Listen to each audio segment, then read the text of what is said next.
Bien, les voy a invitar a abrir las Escrituras en el libro de 1 Timoteo, capítulo 3, versículo 14 y 15. 1 Timoteo, capítulo 3, versículo 14 y 15. Vamos a leer el día de hoy para continuar nuestra serie en 1 Timoteo. Estamos ya en el centro de la carta y nos brinda estos textos que vamos a leer a continuación el propósito de la carta. ¿Cuál fue el propósito de por qué Pablo le escribió? Si bien al principio en el capítulo 1 lo menciona también cuando dice que Pablo le rogó que se quedase en Éfeso cuando fue a Macedonia para que mandase a otros a que no enseñen diferente doctrina. Pero aquí nos da también el propósito de por qué Timoteo debía quedarse en la iglesia y por qué Pablo le había escrito todo lo que le había escrito en esta carta, lo que ya hemos visto, esos requisitos de los ancianos, de los diáconos que debía escoger, de la función entre hombres y mujeres dentro de la iglesia, del culto de la iglesia, cómo ordenar el culto y cómo combatir también a los falsos maestros. Y nos quedan ya 2 sermones, este y otro más, para terminar el capítulo 3 de 1 Timoteo. Así que vamos a leer y luego orar al Señor pidiendo su bendición.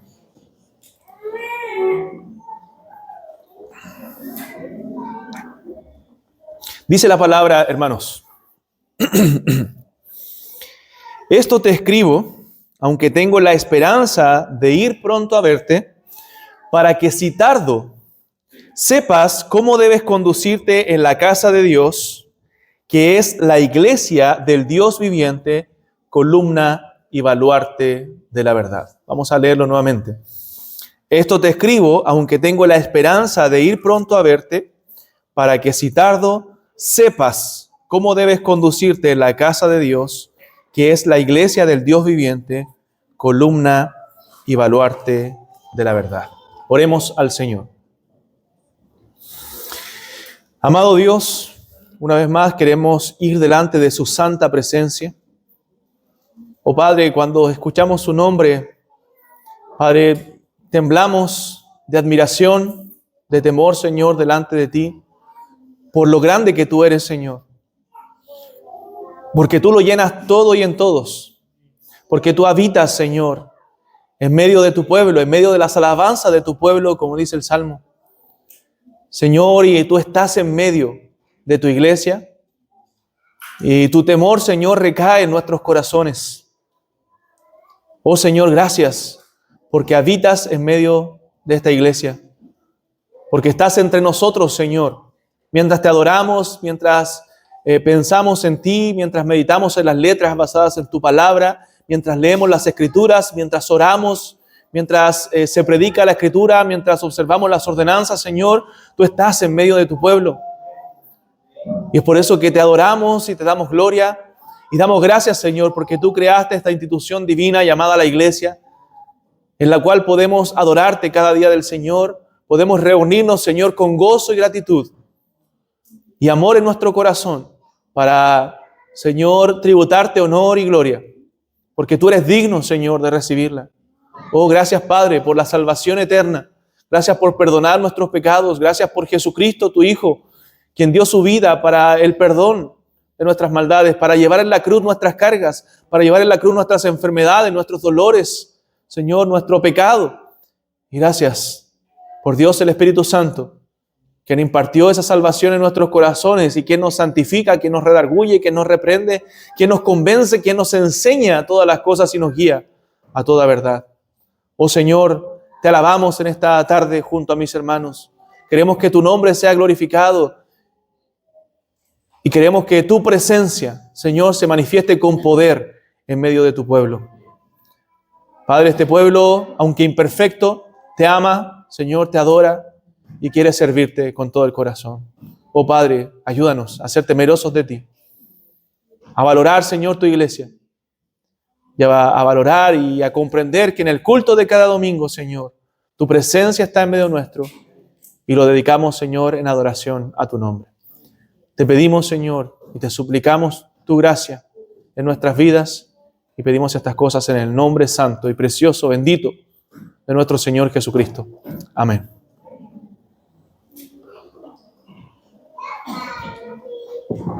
Hemos llegado, hermanos, al corazón ya de la primera carta a Timoteo, al corazón de la epístola, y nos referimos a este tema central, ¿cierto? Al eje, a lo central que domina y dirige toda la carta de primera Timoteo. Y lo que dirige toda esta carta es la urgencia del apóstol Pablo, esa urgencia que le transmite a Timoteo para que él sepa cómo él debe conducirse en la iglesia, cómo él debe conducirse en la casa de Dios, que es la iglesia del Dios viviente, columna y baluarte de la verdad. O sea, todo lo que hemos aprendido anteriormente y todo lo que vamos a aprender a continuación tiene este propósito de transmitir la urgencia de Pablo en Timoteo de cómo él debía conducirse en la casa de Dios. Y hermanos, de esto debemos sacar aprendizaje todos nosotros. Todo lo que hemos visto de la importancia del culto en el capítulo 2, del cuidado que debemos tener con los falsos maestros, de analizar nuestro propio corazón, no sea que nosotros mismos deslicemos nuestros pasos, porque desde entre la misma iglesia fue que se levantaron falsos maestros en la iglesia de Éfeso, a la cual Pablo le está escribiendo. Entonces vemos el sentir de urgencia de Pablo que transmite a este hijo en la fe, a este joven pastor quizás de 40 años o un poco más, que estaba predicando o corrigiendo lo deficiente en la iglesia de Éfeso. Entonces le rogó a este amado hijo en la fe a que se quedara en Macedonia. Un hombre más de 60 años, el apóstol Pablo, ya casi en los años finales de su vida y ministerio, él le pide con urgencia a Timoteo que se quede para que sepa, para corregir lo deficiente, y le escribe para que sepa cómo debe conducirse en la casa de Dios, que es la iglesia del Dios viviente, columna y baluarte de la verdad. Entonces recuerden todos los problemas que estos falsos maestros habían introducido en la iglesia de Éfeso, problemas entre el orden del culto, mujeres tomando el rol que no le correspondía, no vistiéndose con modestia, hombres queriendo tener guerra ahí dentro del liderazgo de la iglesia, y Pablo le enseña cómo Timoteo debía corregir todo eso. Entonces, nosotros vemos esa carga que tenía el apóstol Pablo sobre las iglesias, no solamente sobre la iglesia de Éfeso, sino sobre muchas otras iglesias, sobre la iglesia de Corinto, por ejemplo, que el apóstol Pablo dice estar enseñando algo diferente. El apóstol Pablo combatió también el falso evangelio que estaban predicando los falsos maestros en Galacia, por ejemplo, donde le dice el apóstol Pablo, ustedes están siguiendo un evangelio diferente. Y si, hermanos, seguimos lo lógico, escrituralmente hablando, si hay un evangelio diferente, entonces se está predicando un Jesús diferente. ¿Y cuál será el resultado de eso? Una iglesia diferente. Y una iglesia donde no está el Señor. Porque si el evangelio no está en una iglesia, entonces el Señor tampoco está ahí. Tampoco está ahí, por muy iglesia que diga llamarse.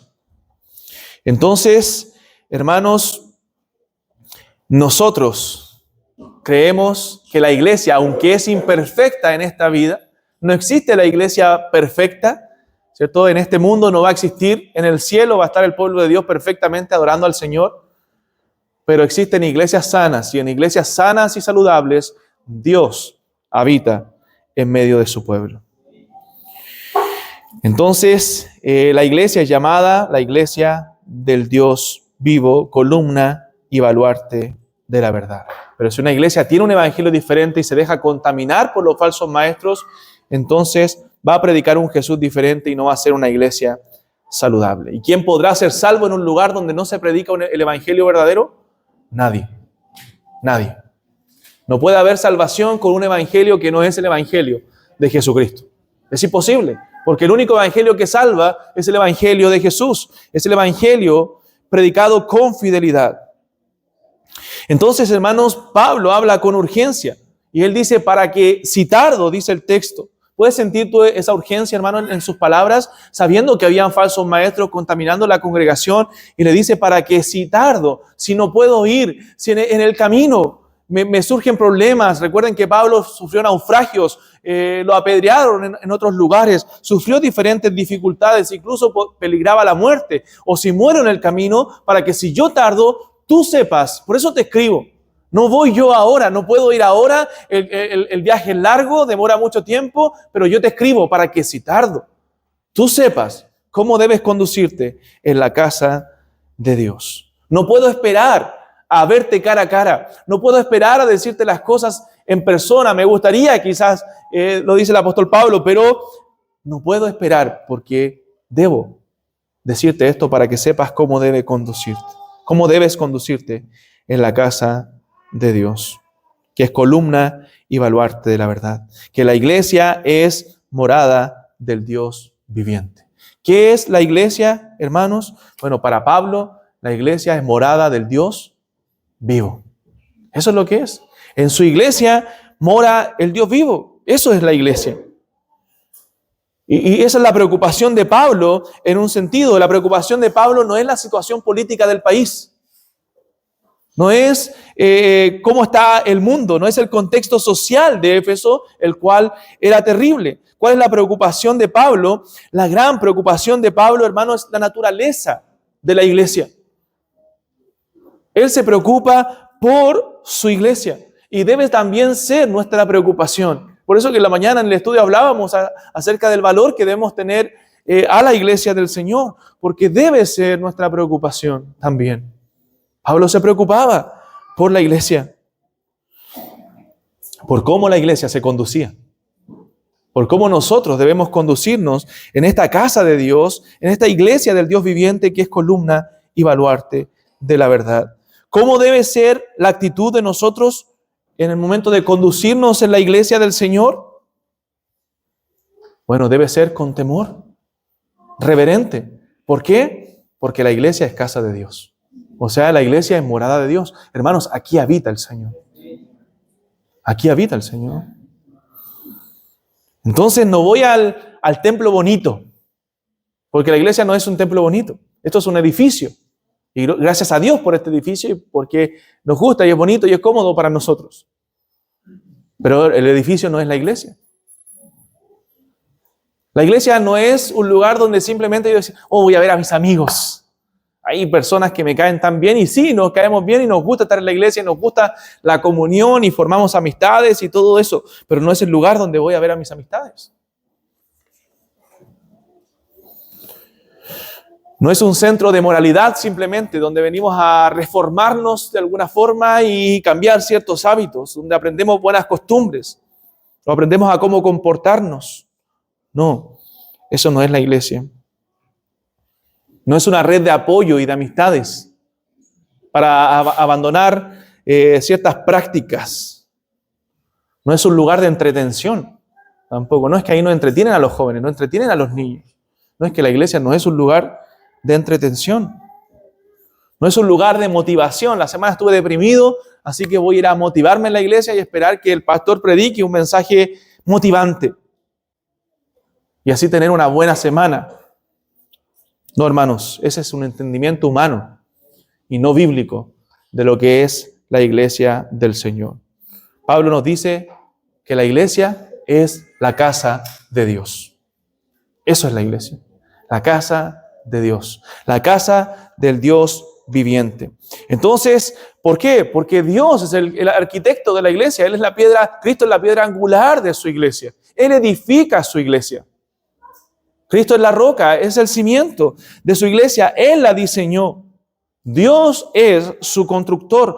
Por lo tanto, la iglesia es la casa de Dios porque Dios es su proveedor. Dios no viene a visitar la iglesia, Él mora en su casa. Tú no vas a visitar tu casa después del culto, tú vives en tu casa y ahí vas a estar. Bueno, Dios habita también en su casa. La primera vez que se menciona la casa de Dios, y mire este texto ahí en Génesis, cuando se cita la casa de Dios, es en Génesis capítulo 28. Mira, acompáñeme ahí un momento. Génesis capítulo 28.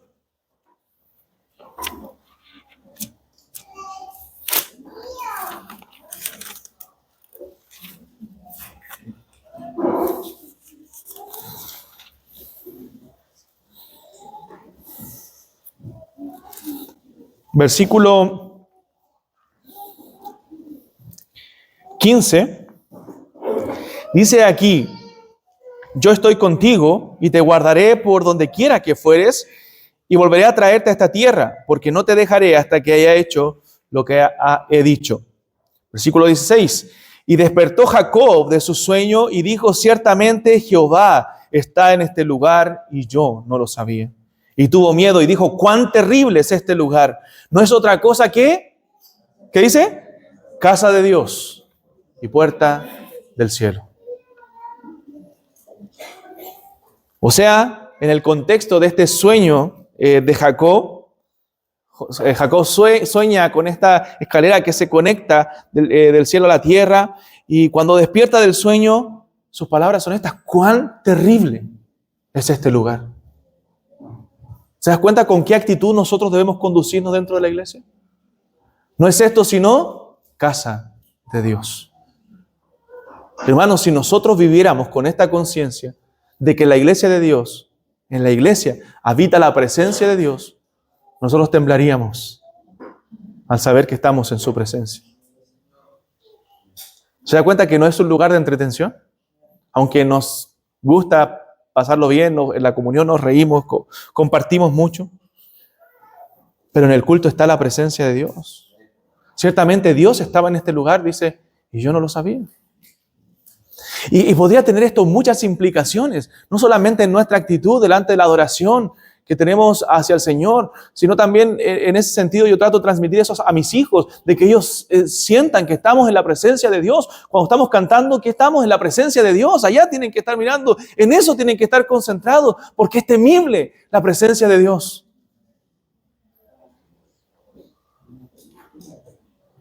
Porque cuán terrible es este lugar, y no es otra cosa que casa de Dios y puerta del cielo.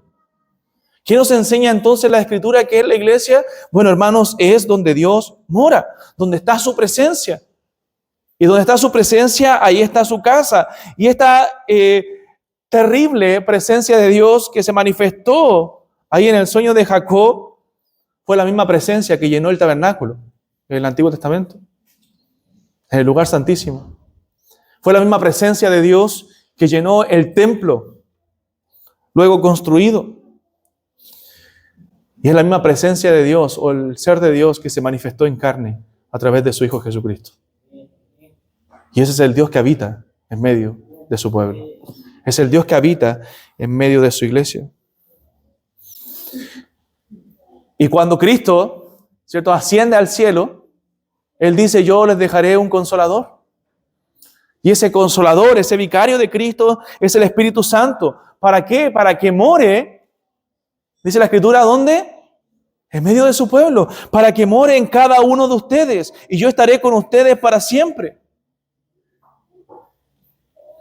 Entonces, ¿dónde entonces mora la presencia de Dios? Dios ha venido a morar, no en templos hechos de manos humanas, sino en su iglesia. No mora en este edificio, porque si nosotros nos reuniéramos allá afuera, ahí está la presencia de Dios en medio nuestro.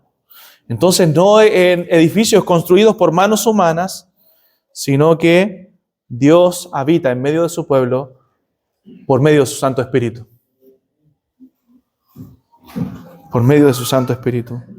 Recuerda las palabras que a veces citamos, oye, mira cómo estás castigando el templo del Espíritu Santo, ¿cierto? Y bromeamos con eso cuando hablamos de la comida. Y pensamos que la Biblia se refiere al templo del Espíritu Santo cuando hablamos de la comida. Y no, es mucho más que eso, hermanos. ¿O no sabéis?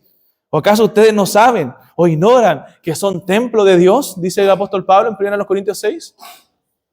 ¿Que son templo de Dios? ¿Quién eres tú, hermano? No, yo soy un hombre con problemas, con dificultades, soy una mujer que está enferma, un hombre pobre, un hombre que tuvo dificultades, un hombre débil, una persona abrumada con los problemas. No, hermanos, ¿quién eres tú? Tú eres templo del Espíritu Santo. Eres templo de Dios. No es que he tenido una semana terrible. No, tú eres templo de Dios. Dios mora en ti. Tú puedes vivir con esa conciencia cada día de tu vida que tú eres templo de Dios. Yo espero que el Espíritu Santo nos haga conscientes de esa verdad. Mientras cantaba pensaba en eso. Somos templo del Señor. Dios está. Sentía a la congregación cantar. Dios está en medio de su pueblo. Dios está aquí. Dios mora en nosotros. Entonces somos templo de Dios. Yo antes estaba perdido, yo antes estaba sumido en la condenación. Estábamos perdidos en tinieblas, éramos hijos del maligno, éramos guarida de demonios. Pero Dios obró, Dios nos consagró, Dios nos apartó, Dios nos salvó para que nosotros ahora seamos morada del Dios viviente, para que el Espíritu Santo ahora more en nosotros. Nos llamó de las tinieblas a su luz admirable, nos pasó de muerte a vida, dice la Escritura, y ahora Él mora en medio de su pueblo. Y piensas, eso, hermanos, pueden meditar en eso, dimensionar eso, no sé cómo graficártelo, no sé cómo describirlo, pero Dios está en medio nuestro. Y eso es maravilloso, pero también es temible a la vez. Es temible a la vez. Somos morada del Dios viviente. Y Dios reclama a su iglesia como su morada. Y es importante recordarlo, sobre todo cuando tenemos semanas difíciles. Sobre todo cuando no tenemos deseos de estar con la iglesia. No es que Dios visita a la iglesia, sino que Dios mora en medio de su pueblo. Y es por eso que a través de esa morada de Dios somos convencidos por su palabra.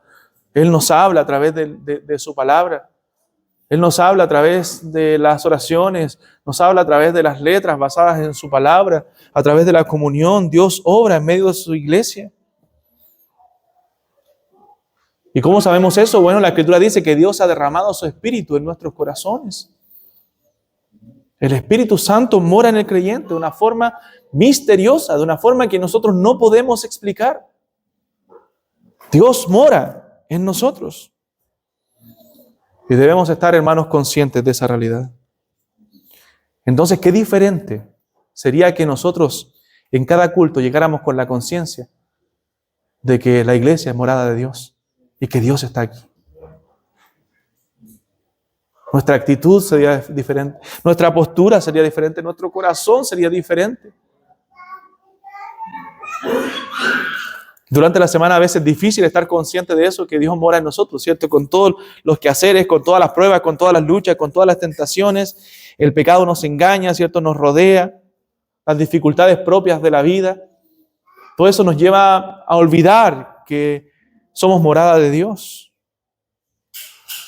Pero cuando nos reunimos el día domingo recordamos eso, corporativamente somos morada de Dios y que Dios habita en medio de su iglesia. Dios habita en medio de su pueblo y su Espíritu Santo viene y se manifiesta en medio de su iglesia y nos fortalece. ¿Ha salido los domingos a veces fortalecido? Porque es el Espíritu Santo que mora en nosotros, hermano. El Espíritu Santo te fortalece para que tú puedas vivir en este mundo, para que tú puedas afrontar las dificultades de este mundo, porque en este mundo tendremos aflicción y necesitamos la fortaleza del Espíritu Santo.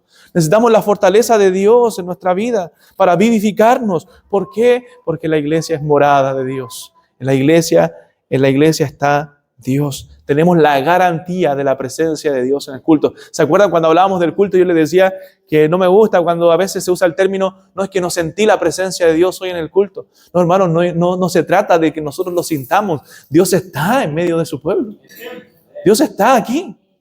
No importa si tú lo sientes, no importa si tú estás bien o no espiritualmente, Dios está en medio de su pueblo. Él lo prometió. Él hace morada en su iglesia. Tenemos esa garantía. Es por eso que debemos aprender cómo conducirnos en la casa de Dios. Cómo andar en la casa de Dios. Y como dije, podemos hablar de la implicancia en todo lo que significa nuestra familia. Hermanos, pero medita tú en eso. Haz esa aplicación personal tú. ¿Cómo yo puedo enseñar en mi casa, a mis hijos, a mi esposa, a mi familia, que la iglesia es morada de Dios? Que la iglesia es casa de Dios. Hermanos, cuán consolador y cuán edificante debe haber sido para la iglesia, para Timoteo, en medio de la cultura de Éfeso, el saber que Dios mora en medio de ellos, que ellos son el templo del Dios vivo. ¿Por qué? Porque ¿en qué contexto vivían los efesios? Bueno, la ciudad de Éfeso tenía una de las 7 maravillas del mundo antiguo. El gran templo. La gran y tremenda construcción del templo de Diana a los efesios. Su templo era hermoso, Su templo era pomposo. Su templo se podía apreciar desde las colinas. Era una de las 7 maravillas del mundo antiguo. Pero ¿qué les dice el Señor? En ese templo inmenso y pomposo no hay vida. No hay vida, porque Dios no habita en templos hechos de manos de hombres. Quizás cuántos turistas visitaban todos los años el templo de Diana a los Efesios. Cuántas personas paganas de diversos lugares iban a adorar a esa diosa falsa.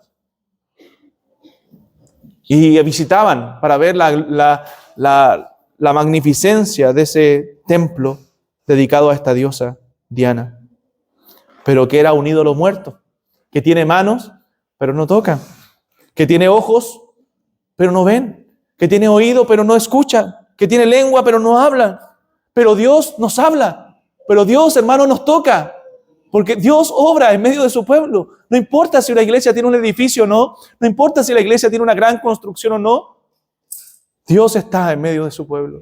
Y Dios nos habla porque es un Dios real, porque es la iglesia, casa del Dios viviente. Es casa del Dios viviente. Y Dios mora en medio nuestro. Entonces, en medio de toda esa parafernalia con respecto al templo de la adoración a la diosa Diana, el pueblo de Dios recibía consuelo, diciéndole: ustedes sepan cómo conducirse en la iglesia. Porque la iglesia, como dijo Pedro, no es construida por manos humanas, es construida por piedras vivas. Piedras vivas. Y ustedes son la casa de Dios. Y ahí habita Dios. Créanlo con todo su corazón y sepan cómo deben conducirse en esa casa de Dios. Entonces recordemos en el culto, hermanos, que estamos delante de la presencia de Dios. Que Dios habita en medio de su pueblo. Recuerda, tú y tu familia, hemos llegado a la casa de Dios. Hemos llegado a la casa de Dios y aquí está Dios con nosotros. Entonces, aprendamos cómo conducirnos en su casa. ¿Qué más le dice Pablo a Timoteo? Le dice que la iglesia mora la verdad. Uno de los distintivos más grandes de la iglesia es su verdad. De hecho, en el texto que leímos en Efesios, dice que debemos seguir la verdad en amor. La iglesia primitiva perseveraba en la verdad de su palabra, perseveraba en la doctrina de los apóstoles. Nos dice que la iglesia es columna y baluarte de la verdad. Ojo, no dice columna y baluarte del amor, columna y baluarte de las buenas costumbres, de la simpatía. No, porque ya le había dicho Pablo a los Efesios en el capítulo 2, versículo 20, que la iglesia ha sido construida sobre el fundamento de los apóstoles y el fundamento de los profetas, siendo la principal piedra del ángulo Jesucristo mismo. O sea, había sido edificada la iglesia, el fundamento puesto sobre la enseñanza, eso quiere decir la doctrina de los apóstoles y de los profetas. Ellos habían enseñado la verdad, la doctrina, y Cristo es la piedra angular de esa casa, de esa iglesia. Entonces no es baluarte simplemente del amor, sino baluarte de la verdad. Porque como dijo alguien por ahí, un pastor por ahí, el amor sin verdad se vuelve en un romanticismo superficial. Necesitamos la verdad y la verdad de la palabra de Dios. Entonces la iglesia es un lugar donde mora la verdad. ¿Cuál debe ser la característica principal de la iglesia? La cafetería que tiene, el café que sirve, el pan que comen, los desayunos que dan, los almuerzos que dan. No, hermanos. La característica principal de la iglesia debe ser la verdad, la doctrina. Muchos menosprecian la doctrina, menosprecian la verdad. No importa tanto las doctrinas fundamentales. No, hermanos, importan, porque la iglesia es columna y baluarte de la verdad. ¿Cuál debe ser la marca principal de la iglesia? Su verdad, la predicación fiel de la palabra y vivir esa verdad, andar en esa verdad. No simplemente creerla y conocerla intelectualmente, sino andar, caminar en esa verdad. La marca más importante de la iglesia será su verdad, su doctrina. Sí, amados hermanos, y perseveraban. ¿En qué? En la doctrina de los apóstoles, La iglesia perseveraba en la doctrina de los apóstoles. Muchos quieren hoy día menospreciar la verdad, menospreciar la doctrina, menospreciar la verdad de la palabra por preferir otras cosas. Enfaticemos otras cosas, enfaticemos la simpatía, el amor, que es algo importante también dentro de la iglesia, muy importante. Pero menospreciando la verdad, menospreciando la doctrina, sacrificando la doctrina por agradar a los hombres. Pero desde los primeros días de la iglesia, en Hechos capítulo 2 hasta que venga nuestro Señor Jesucristo, la principal característica de la iglesia será la verdad, será la doctrina, será la palabra de Dios. De Hechos 2, 42, perseveraban en esa doctrina de los apóstoles, en la comunión unos con otros, en el partimiento del pan y en las oraciones. ¿Tú crees en la inspiración de las Escrituras, hermano mío? ¿Crees que las Escrituras fueron inspiradas por Dios? ¿Fueron sopladas, dictadas por Dios? Bueno, entonces, si creemos que la Biblia es la palabra de Dios, ¿qué es lo más importante? Lo que Él tenga que decirnos. Su palabra. Su palabra. Entonces, el saber el Evangelio, el conocer la palabra de Dios, nos va a llevar a tener una comunión más profunda con Dios. Porque la verdadera comunión con Dios, ¿por qué es producida? Por la doctrina, por la verdad. Conoceréis la verdad y la verdad os hará libres. La verdad es la que transforma, la verdad es la que cambia, la verdad fielmente predicada es la que va a traer a los muertos a la vida, la que va a usar el Espíritu Santo para santificar nuestras vidas. Podemos tener muchos asados y muchos paseos para fomentar la comunión, pero si no está la verdad, no sirve absolutamente de nada. La verdadera comunión no es producida por cuántas actividades tenemos, por cuántos asados nos comemos juntos. La verdadera comunión es producida por la palabra de Dios, por la verdad. Porque recuerden que nuestra comunión es derivada. Nuestra comunión entre hermanos no es directa, es derivada de nuestra comunión con Dios. Tenemos comunión con Dios y por eso tenemos comunión los unos con los otros. Nuestra comunión se basa en la comunión con el Dios Altísimo. Entonces la iglesia debe poner en alto la verdad. Debe ser aquellos pilares que ponen alto esta verdad, que levanta esta verdad. La misión de la iglesia es elevar la doctrina, es levantar la verdad, es mantenerla en alto, así como los pilares, como las columnas lo hacían. Es honrar la palabra de Dios para que todos la vean, para que todos la contemplen, para que todos puedan conocer esa verdad de la palabra de Dios. Entonces mantengamos las verdades del Evangelio en alto, como iglesia de Cristo. Anunciemos el Evangelio a todos, cuanto podamos predicar. Anunciemos que en el Evangelio hay salvación, que en el Evangelio hay restauración, que en el Evangelio hay perdón de pecados, que hay una nueva vida.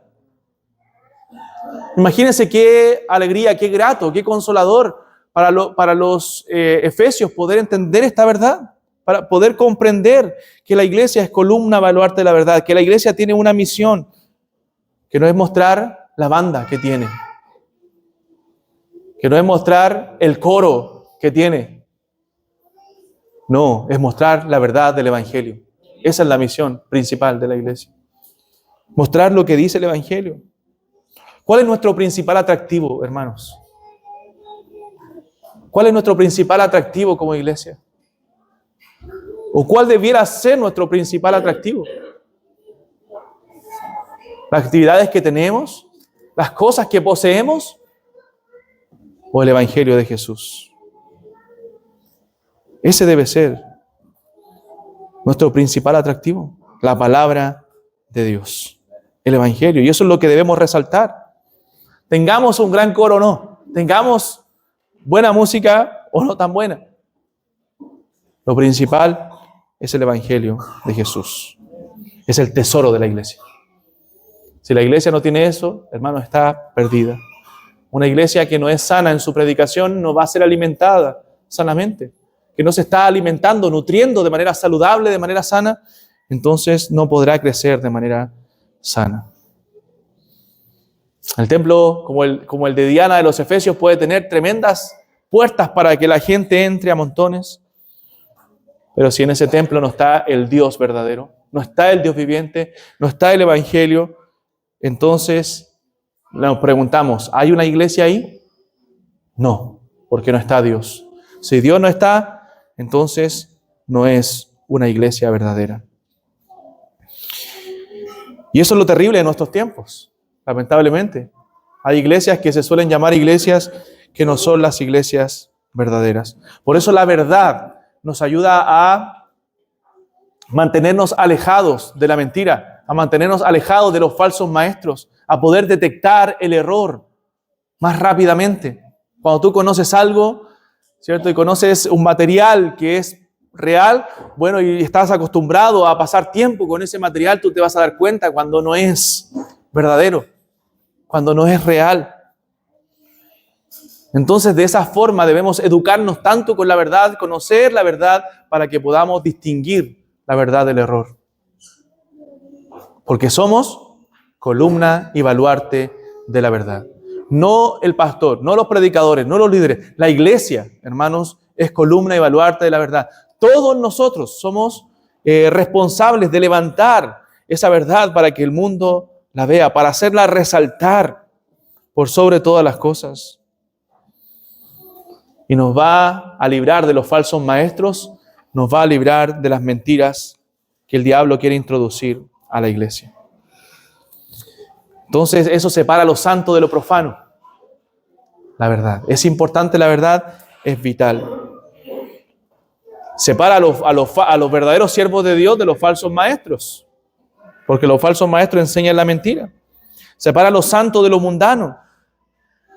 Separa la verdad de la palabra de Dios de las mentiras del mundo. Hermano, cuando nosotros vemos toda esta ideología con las cuales nos han atacado últimamente, nosotros vemos y miramos la palabra de Dios y decimos inmediatamente, eso es mentira, eso es error, eso lleva a la destrucción, eso es del diablo, aunque parezca bonito, aunque lo adornen bonito.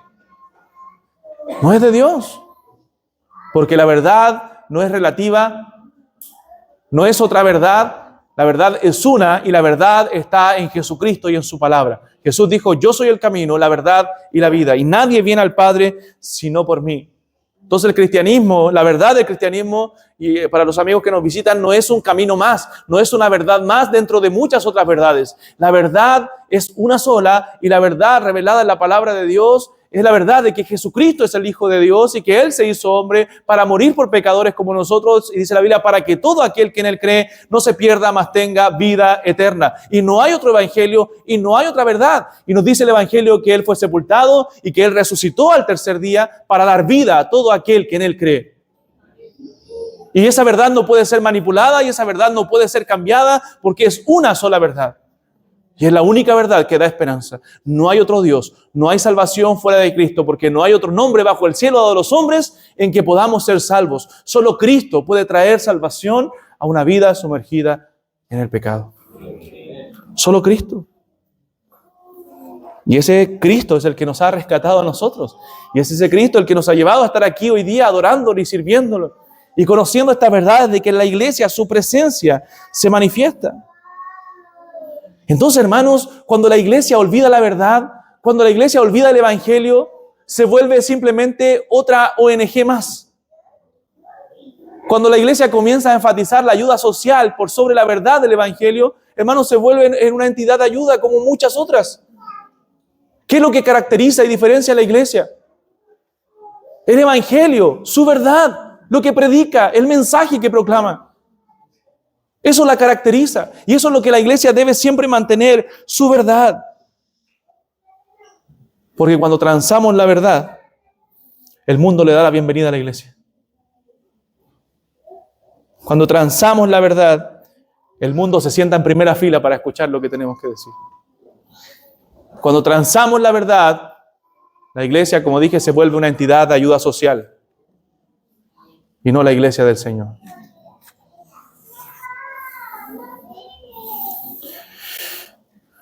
Como decía Spurgeon, ¿de qué sirve que nosotros ayudemos al pobre, lo vistamos de buena ropa, si después él va a ir a la condenación sin Cristo?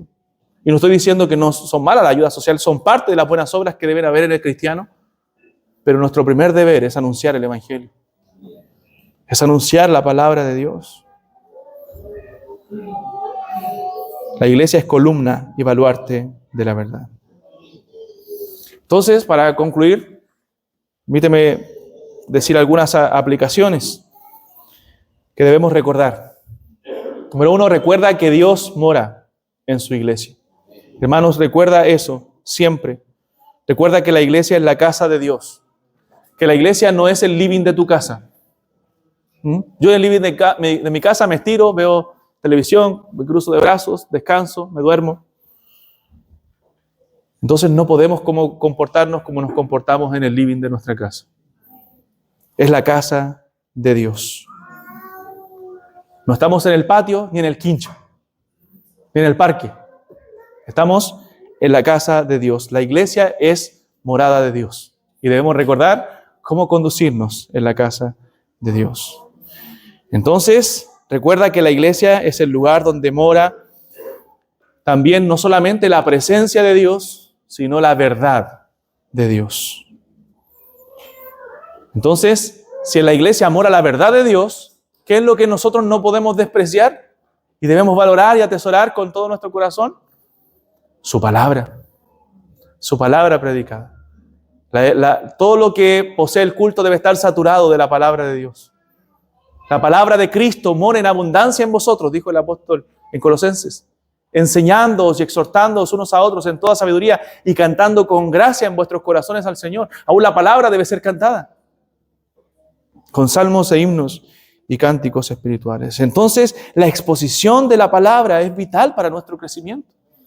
Si no llegamos preparados para esa exposición de la palabra, yo y ustedes para recibirla, o el predicador que le toque anunciar la palabra, hermanos, hemos perdido una semana de escuchar la voz de Dios a través de la predicación. Entonces, si la iglesia mora la verdad, entonces la exposición de la palabra debe ser vital para ti. ¿A qué venimos a la iglesia? No a hacer amistades solamente. Eso es secundario. Venimos a encontrarnos con Dios y a encontrarnos con su palabra. Entonces, ¿qué nos preguntamos? ¿Qué Dios tiene que decirme hoy? ¿Qué Dios tiene que hablarme? No al hermano del lado, a mí, a mi corazón. Entonces, todo lo que Pablo está diciendo tiene que ver con esto. Cómo él debe predicar, cómo él debe enseñar. Si permaneces en estas cosas, serás buen ministro del Señor Jesucristo, le dice Pablo a Timoteo. Lo vamos a ver en 2 Timoteo, cuando lleguemos allá.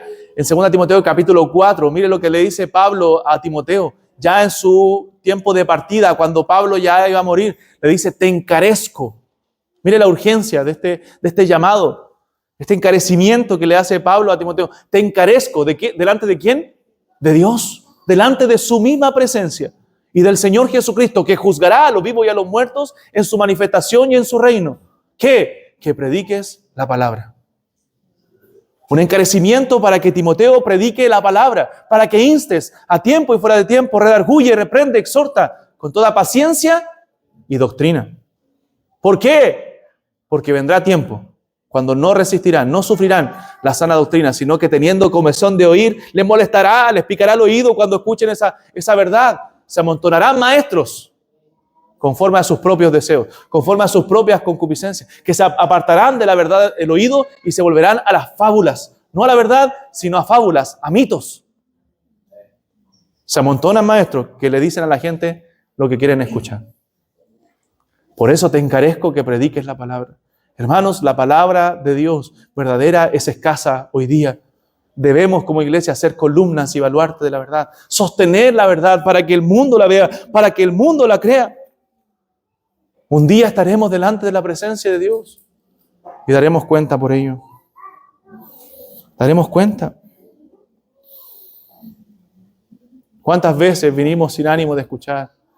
¿Cuántas veces no percibimos en nuestro propio corazón que estamos delante de la presencia de Dios?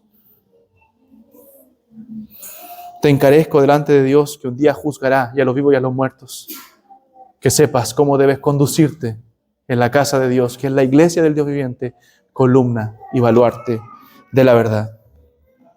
Todo lo que hacemos es en presencia de Dios, hermanos. Por eso debemos tener un buen orden en el culto, por eso debemos tener una buena actitud en el culto, por eso debemos procurar que lo que se haga en el culto sea lo bíblico, lo correcto, lo sano, acorde a la palabra. Acorde a lo que la Escritura nos dice, que no lleguemos a inventar cosas, que no lleguemos a proponer cosas que no están en la Escritura. Lo que la Escritura dice, eso es lo que debemos hacer, porque la palabra de Dios es la que manda aquí. Cristo es cabeza de la iglesia.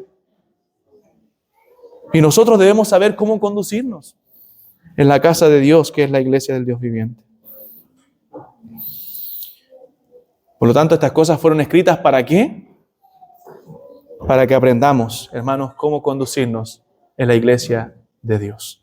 Y ese es el propósito de esta epístola, de esta carta. Esto te escribo, aunque tengo la esperanza de ir pronto a verte, para que si tardo sepas cómo debes conducirte en la casa de Dios, que es la iglesia del Dios viviente, columna y baluarte de la verdad. Roguemos en nuestro corazón que el Espíritu Santo nos enseñe a cómo conducirnos.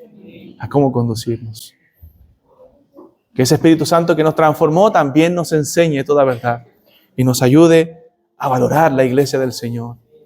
Amigo mío que nos visitas, te invito también a valorar la iglesia de Cristo, a ver la iglesia como una fuente de salvación para ti, porque aquí se predica a aquel que puede salvarte, se predica a Jesucristo, se predica al Salvador, y eso es lo que puede traer esperanza a tu vida y a tu corazón. Entonces rinde tu vida a Cristo, rinde tu vida a aquel que puede salvarte, aquel que puede perdonarte, aquel que es cabeza y Señor de la iglesia, aquel que puede hacerte parte también de este rebaño, puede hacerte un hijo suyo. Mira al Salvador, mira tus pecados, mira tu indignidad y arrepiéntete y cree en Él, porque Él puede perdonarte, Él puede salvarte y Él puede darte vida eterna. Vamos a orar.